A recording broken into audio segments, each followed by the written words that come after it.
Welcome to today's Trailblazer Award webinar. I will now pass it off to Siri, Genik, who will be your moderator for today. Good morning, everybody.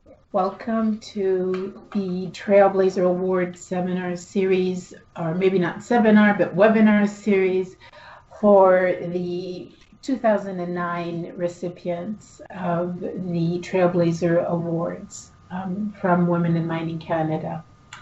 I am one of the directors of Women in Mining Canada and extremely privileged to be leading the Trailblazer Award program. On March 3rd of this year at the Mining for Diversity Award event, we were privileged to remit to a number of incredible women their awards, one of which was Nean Allman, who was the 2019 Women in Mining Canada Trailblazer Award recipient.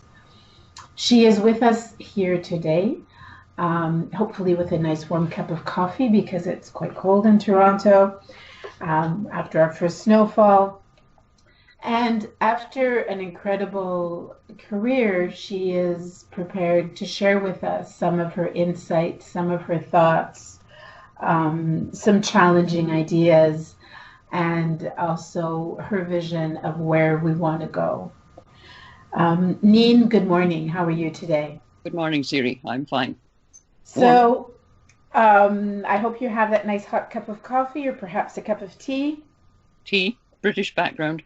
Lovely. And let me introduce you using the 5 bullets you shared with us when we posted your picture on the rolling video at the Mining for Diversity reception. You are a geologist from the University of Edinburgh, and I will say that I believe the year is 1964. You are the first woman, likely the first geologist on staff of the Northern Miner. You are the instigator, or one of the instigators in 1969 of what would become Women in Mining Toronto. You are the role model, and you put in brackets, but I believe you are the cheerleader for women in mining for 50 years. And you are also the first female president, and help me complete that because I cannot, for whatever reason, it's been deleted off of my note sheet. Oh, for the Geological Association of Canada. Thank you. So fill us in a bit, Nean, with your background and how you came to this business. I was born in Edinburgh, Scotland. Since it's just past Remembrance Day, I can mention that I was a war baby with a gas mask and a bomb shelter in the garden. My father served in the RAF. I went to a girls' school in Edinburgh, known as the Ladies' College. They lived in hope that we would be ladylike. And I was on the science stream at school, heading into probably specializing in chemistry rather than physics.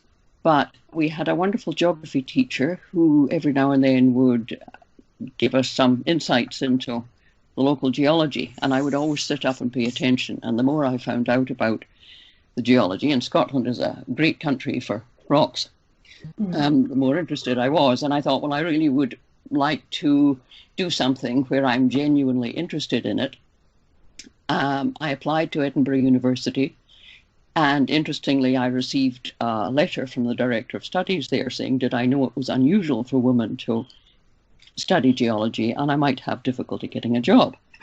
I could always work in a lab or in a library or something.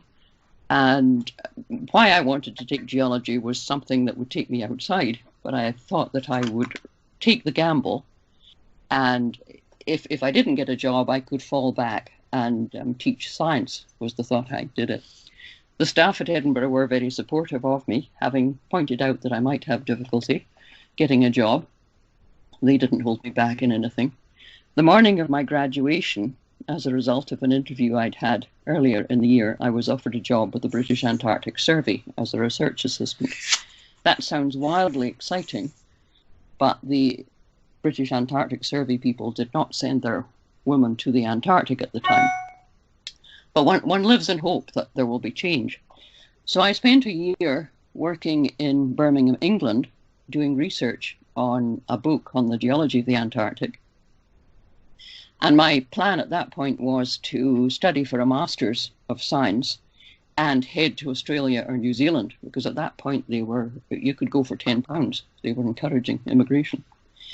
Out of the blue, I received a call from the head of the geology department at Edinburgh, who had had a letter from a prof at the University of Toronto.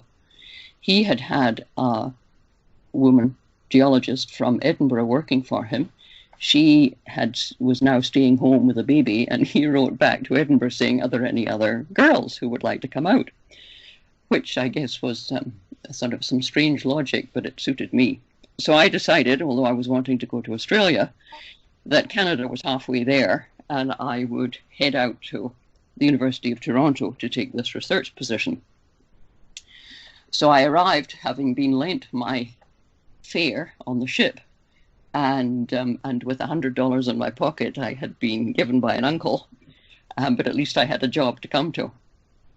And I have to confess that on the day that I was analysing the minerals from the Mississauga quartzites, and I was having difficulty with the X-ray diffraction process, but I did get something. I was so excited because I was getting genuine results, and what actually I was identifying that day was a little chip of iron carbide that came off the grinder, at which point I decided that this kind of research was probably not exactly my cup of tea.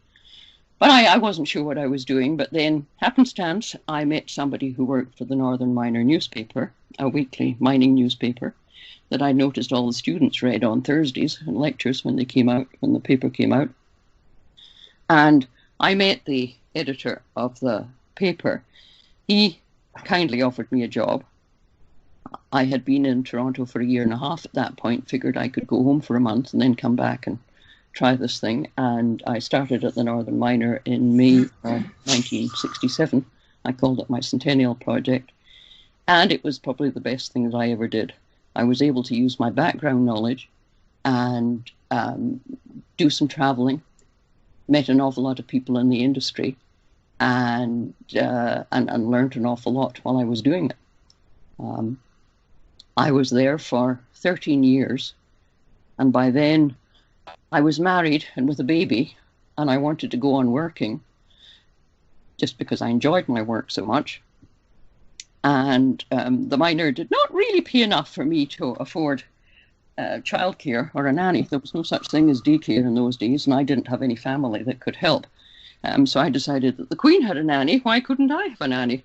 I was actually inspired by someone I had met, a doctor, who she had someone living in-house to help her with her kids. And so that was what we did. We had we had 4 nannies while my 2 kids grew up, and they were wonderful, and they allowed me to continue working, because my husband did a lot of traveling too in his job. At one point he was at a conference in Victoria, and I was at a conference in St. John's, Newfoundland, and I figured we were the furthest physically apart couple in Canada at that point. Nean, was your husband, or is your husband, in mining as well?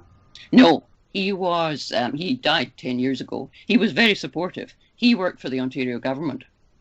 At one point, it was quite funny. He was the Deputy Minister of Northern Affairs and Mines, which gave him a conflict of interest. Aha.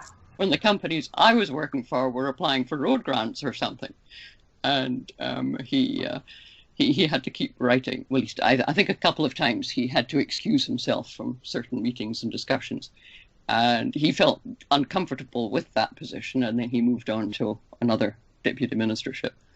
But that was that. And then at a very supportive husband. Yes, does help. And then so I moved on into the corporate world, making the most of the contacts that I had made and the people I had met while I was at the miner. I became, so in a way I did travel.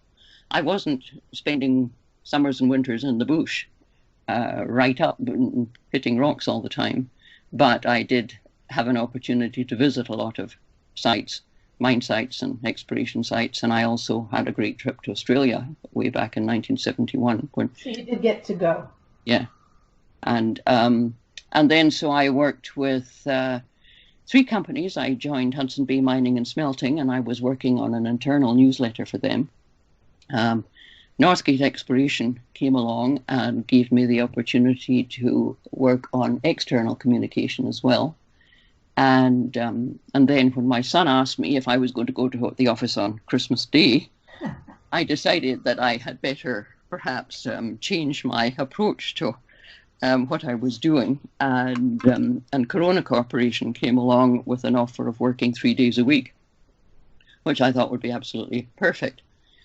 So I switched them, and for 2 months I worked 3 days a week for them, tidied up with Northgate, and then because of the Corona Lac lawsuit, they were getting rather busy, so I was asked if I would go in full time again.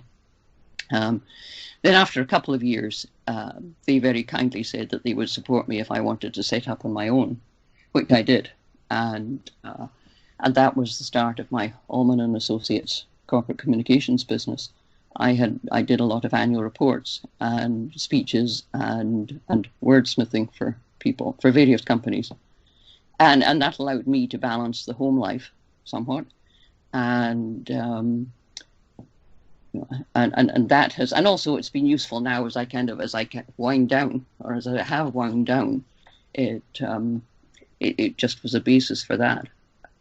Then I do believe in taking part in what's going on. I joined the Geological Association of Canada and became involved with them because I was asked to do a study in the 1970s of the status of women geoscientists in Canada. To those who were listening, thank you for your patience.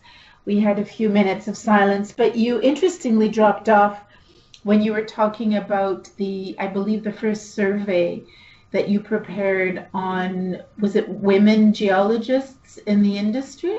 The Geological Association of Canada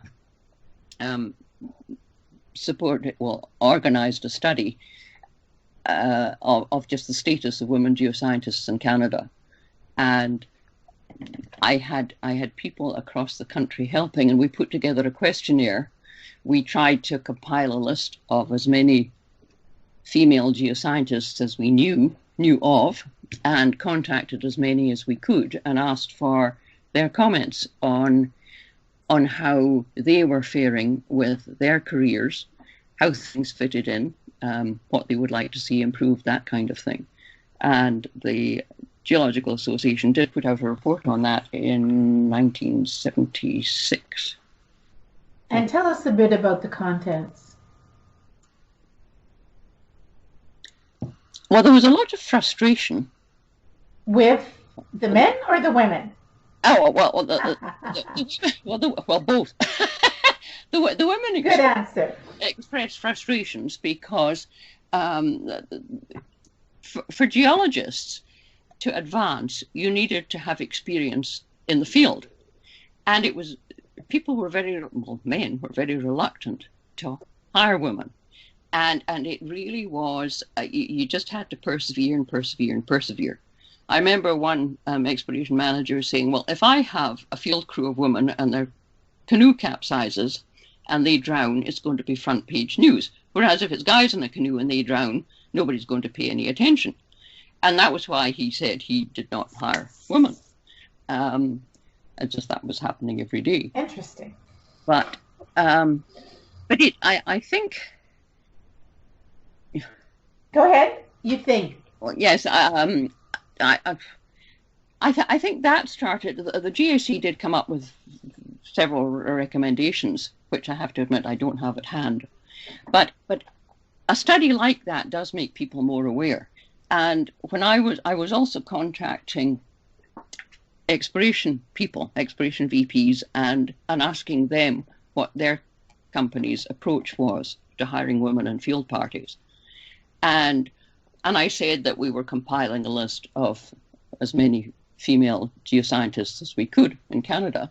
And I had said politely, perhaps someone on our list will become your vice president of exploration. And he said, why stop at vice president? Why not go for president? Amazing. Do you remember who that person is? Sorry? Do you remember who the gentleman was? Yes, it was Nick Ediger, who was with Gulf Minerals at the time and then went on to be the head of El Dorado Nuclear. Interesting. So already had that vision. Yes. And so where did you take it from there? That was, well, from there, personally, I became a councillor at the Geological Association of Canada, and then I was asked to be president. That was, I think, 1981, 82. It took them about 12 or 13 years to have another female president, but things move slowly. You've persevered, as you said. And what did you feel women were approaching you for advice or insights? When you said you were a counselor, I assume you were a counselor on the association, but were you already starting to see other women asking you for advice? Were you? Oh, yes. When I was working at the Northern Miner, there were not very many women geologists, but a lot more women were studying geology, and they would arrive in Toronto looking for a job, and they would go around various exploration companies looking for work. And I think a lot of the exploration people they didn't want to say just get lost. They'd say, well, I'm sorry, I can't give you a job, but go and speak to Nean Allman at the miner. And Nean Allman couldn't give them a job either, but she could provide tea and sympathy. So I got a lot of calls and visits from a lot of young women who were coming through geology courses, or they were looking for a job. I thoroughly enjoyed meeting them, finding out their stories, comparing notes, and also as a result of, prior to that, as a result of an article I wrote in the Northern Miner in 1969, which was about women geologists. That was, it seemed to be well received. And so can you give us the title of that article? Do you remember? Was it the one in December? No, it was in April or May. If you give me 2 minutes while I go grab it. So how about It's a Man's World in the Mining Industry, but women geologists play their part too? Yes, I think that's it. Is it April 1969? No, it's 1924. And 1969 it is. Yes. Yes, that was it. I was sort of hoping, so that was I liked the one about, do they still ask you what's a nice girl like you doing in a place like this? But please tell us about your article. Well, that was, the editor suggested after the article came out that I might like to take the ladies out for lunch, which was unheard of because the miner never sort of paid for things. We always expected to be given lunch ourselves. Those were the days when you didn't. When you could kind of treat a reporter to something. But we had lunch and we enjoyed ourselves and thought we would do it again. And we did start. And whenever we heard of another female geologist in town, we would ask her to come along. I suppose none of us were really at that high level where people met in meetings. But that's where things like the CIM branch would have monthly meetings, and the Prospectors and Developers Convention would have things there. But it was nice to have a smaller group to get together. Eventually, the group, when you're trying to make a reservation for 12 people in a restaurant, it just gets a little out of hand.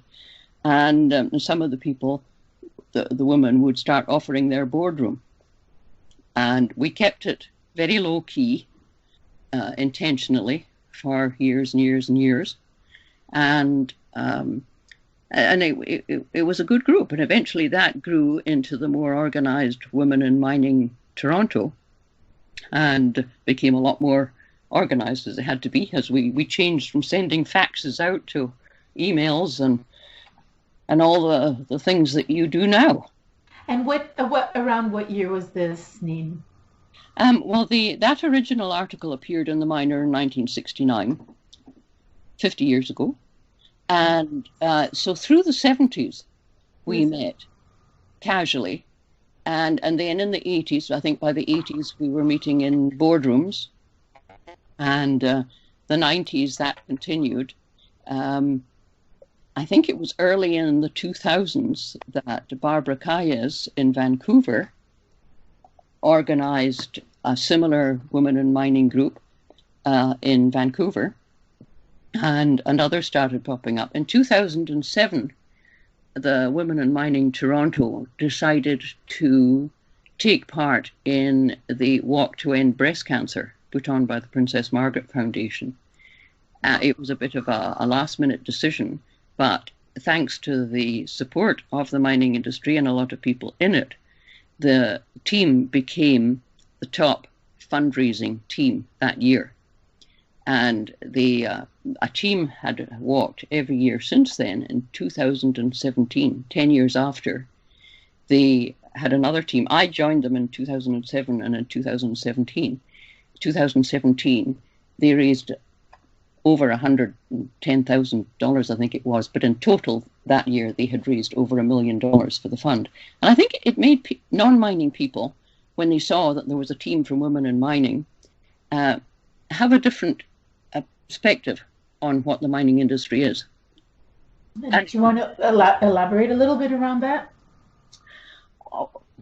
Well, so many people think of mining as still kind of almost like men with candles on their heads in dark, dingy places. They don't realize how tech it is, how high tech it is. And this showed that there were women. The original team in 2007, there were 9 of us, and we raised quite a lot of money and had the support of the industry. And this was in downtown Toronto, surrounded by, I think there were 4,000 or 5,000 people taking part in the walk. And for a mining team to be the top fundraiser that year definitely gave some people for thought. That's incredible. And I believe the Women in Mining Toronto, which is a branch of Women in Mining Canada, may well have continued and may still be participating in that. So those are amazing achievements, Nean. But it also drove you to another activity, not maybe drive you, but led into another activity where you were involved with the Canadian Mining Hall of Fame. And maybe you'd like to talk to us a little bit about that. The Hall of Fame was founded in 1988, 89. Mort Brown, who was the assistant editor at the Miner when I was there, then he became the editor and the publisher. He had attended a Mining Hall of Fame event in the States and thought there should be one for Canada as well. He put together a group that included the Prospectors and Developers Association, the CIM, the Mining Association of Canada, and the Northern Miner, with some of the provincial mining associations also being involved. And they held their first dinner induction ceremony in 1989. They had to play catch up for quite some time, and they would induct about a dozen people, at least for the first couple of years, I believe. It has settled down somewhat. They had their dinner in the Royal York initially, and they did have outside consultants organizing the dinner. And it was the mid-90s when the Women's Association of the Mining Industry of Canada, WAMIG, came to an agreement with the Hall of Fame board that WAMIG would organize the dinner. They weren't involved in the selection of the inductees or anything like that, but they organized the actual event. WAMIG had a lot of experience putting on all sorts of events, from lunches to what I call charity balls to the fall fairs over the years. And they also had created a foundation which supported scholarships for mining and geoscience students. Their first bursary was given out at the end of the 1930s, and they eventually created a foundation to handle the funds. In their time, they have probably managed about $1.7 million in scholarships and charitable donations and things. But they for, if I may interrupt you just for a second, are they these incredible generous funding for scholarships, are they in the mining world, or is it for education at large? Scholarships? Yes. Oh, they're in the for mining and geoscience students. So WAMIT, which is this group of women in the mining industry, raised money to send young women and young men, or just women? Well, when they started, there weren't women involved in mining education and in geoscience, but as women have appeared into the geosciences and mining, they are candidates for receiving some of their scholarships, and they are now. They have supported First Nations causes too, and also I think they've donated something to support an artist in metalwork. But however, to go back to the Hall of Fame, they, in return for a donation to the foundation, they organized the dinner, and which basically meant, kind of liaising with the hotel, organizing the dinner, doing invitations and things like that. And they started that in '97. I was asked to join the committee shortly after, and I became the chair of it in 2002. And I loved turning up at the Royal York at about 3 o'clock in the afternoon, and the committee knew exactly what they were doing. We would all turn up at 3 o'clock, and there would be a group of women for sort of at 3 o'clock, and then everybody would scatter doing their thing, putting signs up, this, that, and the next thing. It was fairly low key. I can remember doing a table plan by having a large sheet of paper and taking a wine glass off one of the tables and drawing circles around it. And that so no Excel spreadsheets or no PowerPoints or nothing like that. This was the early days. But a lot of these women had come through mining communities where they made do with what they had too, but also very, very smart in their own rights. And so I did that, and then eventually I was, through my Northern Miner connections, I was asked if I would take on basically managing the dinner, and I was also involved in the creation of the Hall of Fame exhibit at the Royal Ontario Museum. Oh, I didn't know that. Mm-hmm. So the beautiful, and for those who are listening, it's at the AGO, I believe. They have an incredible exhibit for not only of rocks and beautiful minerals, but there is a complete list with details of all of the winners of the Canadian Mining Hall of Fame. So you are responsible for that. No, not all of it. But I was the liaison between the Hall of Fame board and the Royal Ontario Museum, and I was involved when the material was being put together, sort of the videos and the words and this kind of thing. Well, it sounds to me like you were rather responsible. The bridge or the link between the two, and that is incredible. So already you've been trailblazing, Nean, since 1964. You're fearless. You catch opportunities when they knock on your door. You are not afraid of going outside of your comfort zone. These are some of the, I believe, elements that I've picked up from what you've shared with us. Talk to yourself. Imagine you talking to your 20-year-old self today, or maybe between 20 and 25, young woman going into the industry with all that you know today. what would you tell them? What would you tell yourself 50 years later? I probably wouldn't change much. I think if an opportunity presents itself and you're comfortable with it to the extent that it excites you, try it. Sometimes things don't work out, but if you don't try it, you'll always wonder what would have happened. Because I came to Canada because I thought, if I don't go, I'll always wonder what would have happened if I had gone. And because I was focused on going to Australia or New Zealand at that point and getting the master's, but I decided that sometimes when you're 20, 2 years seems a long, long time. But when you look back, it isn't really. And sometimes things don't work out, but you've got to go and try them if you're relatively comfortable with giving it a shot. And what if you're not comfortable sometimes? So you've mentioned that you've been in spaces even 30, 40 years ago where you were the only woman, the only scientist, the only journalist, and people would have made comments, probably some not as generous as others. How do you manage in that space? Can you help us with some insights there? You have to keep your sense of humor. Keep a certain distance.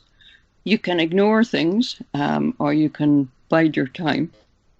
You have to allow for other people not being as educated as they might be. You're terribly politically correct, Nean. You're very elegant. It goes with that lovely cup of tea you're having. It takes time. Well, I mean, just one thing. I mean, I've had a lot of funny experiences. When I would be when I was visiting a mine or something or other, and of course, so many of these places and offices and things like that, they would have the Playgirl calendar up on the wall. And I can remember in a couple of places, it was one of the guys sort of getting quite uncomfortable and kind of closing a door so that I wouldn't notice the calendar and all the rest of it. And then I think it was in, excuse me, 1973, I was at a Geological Association annual meeting that was taking place in Saskatoon. And there was a field trip associated with it that went from Saskatoon to Flin Flon. Flin Flon was where we were going to have the field trip, but we had to get from Saskatoon.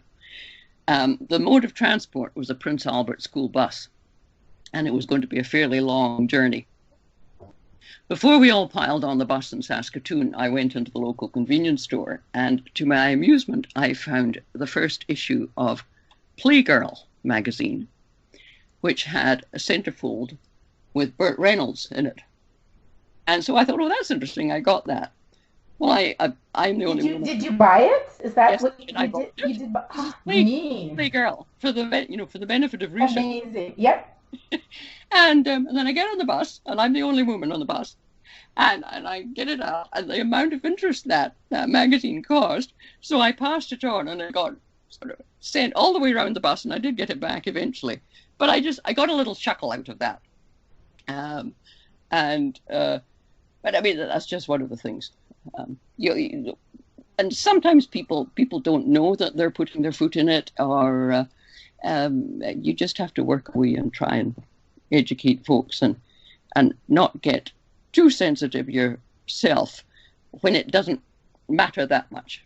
I mean, you have to kind of figure out when you do have to make a statement and when you can go with the flow. So pick your battles is yes. a piece of advice that you would. You mentioned some let's and I'm bumbling over my words, and I apologize. Just an incredible journey, and you sound like you did it with a huge amount of balance. So a husband, a family, traveling, challenges, and an incredible sense of humor. And I think for all of us, women or men out there, certainly a role model. Where do you think the mining industry is going today?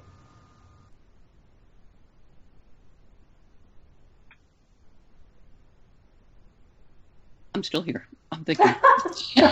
So it's not a trick question, but we hadn't really prepared. Yeah. But with all your years of experience, and you've talked a bit about high tech, and we'll get to that in a minute, but we're hearing a lot of concern over the industry, where it's going.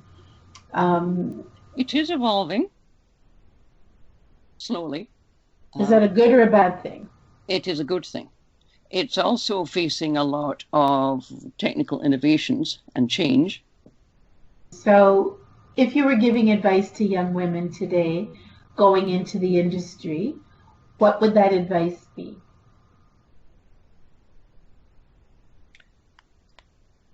Be prepared for change.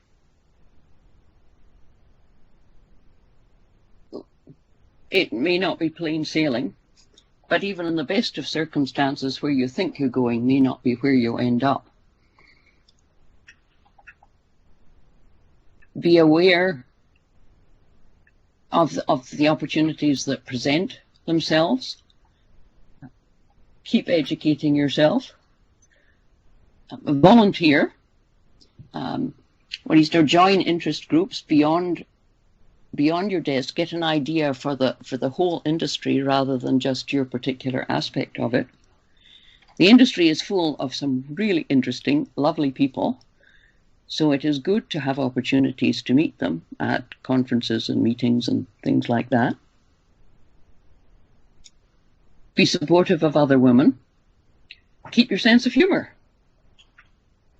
And find time for yourself so that you can work out just where it is you want to go and enjoy yourself. So, and those are, I think, an important piece of advice, certainly, that I will take in stride, is looking after yourself. Often we work, for the most part, very hard, very head down, very focused on our deliverables and doing well, and often doing a lot. So whether, as you say, we work through our jobs, our associations, I think being aware of taking care of ourselves is an important piece. So thank you for highlighting that. Before I ask you a few last questions, for those of you who are listening in, please feel free to ask questions. We won't hear them, but on the left side of your screen, there is a conversation tab. Just type your message in that space, and we'll make sure we share the question with Nean and get her answer. So until those questions pop up, if you're now talking to the CEO of a mining company, what kind of conversation would you have, knowing that it is hard to attract women to the industry right now, knowing that it is hard to keep them in the industry, in an industry where for many they find or feel that there's not, they're not given the opportunity to have a fair space? What would your conversation with that CEO be? I'd ask what the company was doing to encourage the hiring and retention of women. I'd find out how many positions in the company were occupied by women. If we talk up to retention a little bit, that seems to be certainly one of the challenges. Young women do get into the industry. They for those who manage like yourself to seize the opportunities, do take the right or the studies that are required, and obviously do well. But often we see that there's an issue around retention. So, what are some ideas about how to make sure that after training and involving these really incredible women, young women, that we make sure at all levels we retain them? What would be some thoughts around the retention? I think one has to be realistic about accommodating childcare arrangements. Now, if somebody's working on a fly-in, fly-out arrangement, that takes a slightly different perspective from somebody who's putting in long hours in an office.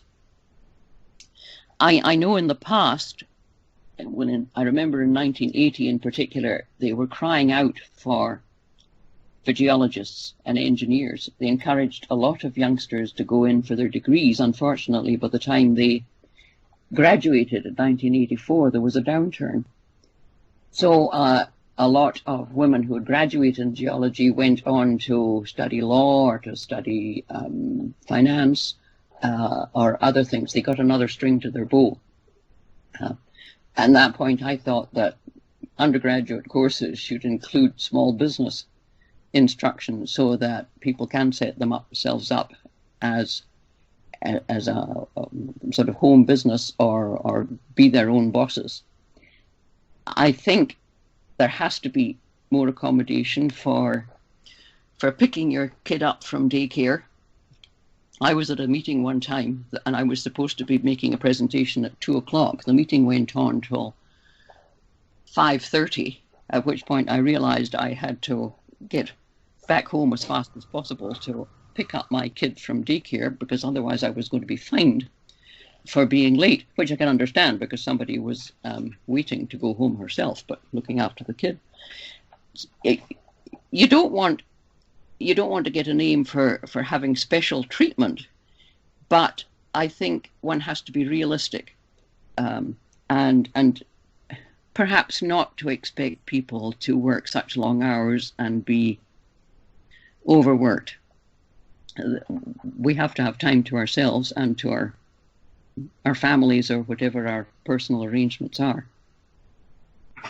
So a more fluid approach to the workplace and the workspace, where there's room for accommodating, and I don't know that accommodating is the right word, but where people can actually feel comfortable having to either pick up or drop off children or elderly parents or what have you. And perhaps with being able to work remotely now being a little bit easier than it may have been in during the years that you were actively involved, perhaps that's a solution as well. Yeah. Also some flexibility in the workplace too. Yes, flexibility. Whether you work from home or whether you work in the office, and 4 days a week or something like that. A lot has to be developed amongst the people themselves, but there should at least be a willingness or an interest to accommodate people within the organizations. So my question to you, as before we close out, is what's next for Nean Allman? What's the next fun thing Nean's going to do? What's the next challenge, the next opportunity? I think I should retire. No. Well, that doesn't sound like you, however. Yeah. One of the last things I did was I completed writing a history on about Placer Dome and Placer development. Are you still there? Yes, no, I am. I'm just listening. Absolutely. And it was published last year. I became the self-publisher and the marketer. So I'm finishing up selling that. I would like to remove some of the boxes that are in my house containing the books. We're coming along well. This is a good time to advertise for it. Anybody who wants a book, please write to Nean. If you don't mind me giving it a plug. And I like keeping in touch with the industry. It has such interesting people in it, and there are so many interesting things going on. But I think it is time that no, I stepped back. I still help with the Canadian Mining Hall of Fame just a little, and so it's nice to keep the connections. Otherwise, I am looking forward to sailing into the sunset. Oh my goodness. Well, I think you have grandchildren, you mentioned, so they may be keeping you busy and challenged. Yes, and I'm enjoying doing some traveling. Well, that's fantastic. Nean, thank you very much on behalf of all of the members and the board of Women in Mining Canada. You are a true trailblazer. I think your journey has clearly showed that.